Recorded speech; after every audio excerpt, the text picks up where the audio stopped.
Salut à tous! On se retrouve aujourd'hui sur la chaîne Mamat pour le Flash Mercato épisode 11. Donc tout d'abord les gars, j'ai décidé de décaler le Flash Mercato à un ratio d'à peu près tous les 5 jours. Parce que je trouvais que tous les 3 jours, il n'y avait pas assez de choses à dire. Même si là, il ne s'est pas encore passé grand chose ces 5 derniers jours, on va trouver des choses à dire. Donc tout d'abord l'OM. L'OM, ils ont officialisé l'arrivée de Pierre-Emerick Aubameyang en provenance de Chelsea.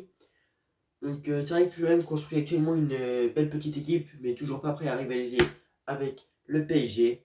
L'OM a pris contact avec Ismaïla Sarr ces dernières heures. L'ancien joueur de Rennes, évoluant actuellement au Watford en Angleterre, pourrait rejoindre le club phocéen dans les prochains jours, voire les prochaines heures. Maintenant, on se dirige vers l'Arabie Saoudite. L'Arabie Saoudite qui continue de faire des dégâts.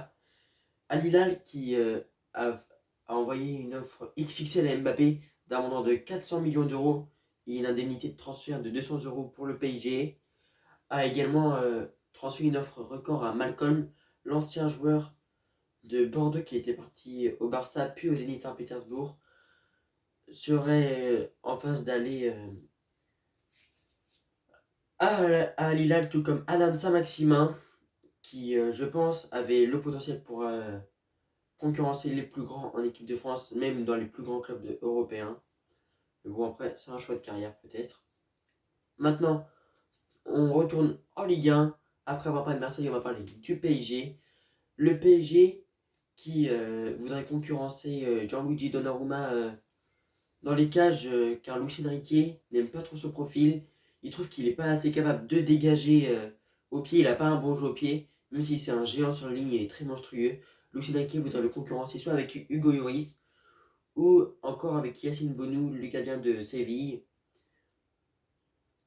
Donc voilà. Maintenant, toujours sur le PSG, on va parler d'un ancien Titi parisien, Moussa Diaby, qui a quitté le Bayern Leverkusen pour s'engager avec Aston Villa en Angleterre.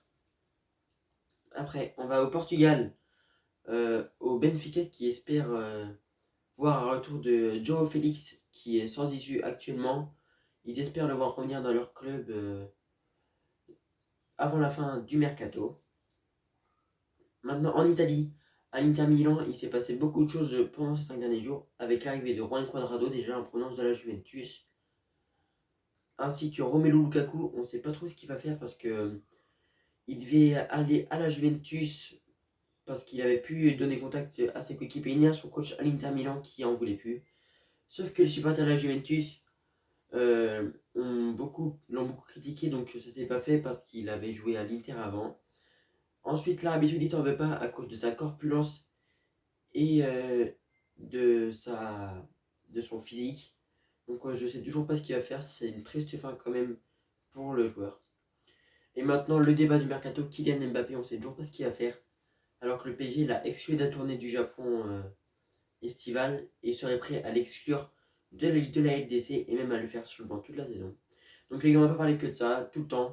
Donc c'est sur ce, je vous quitte. Salut qui abonnez, partagez, likez, tout, glippa.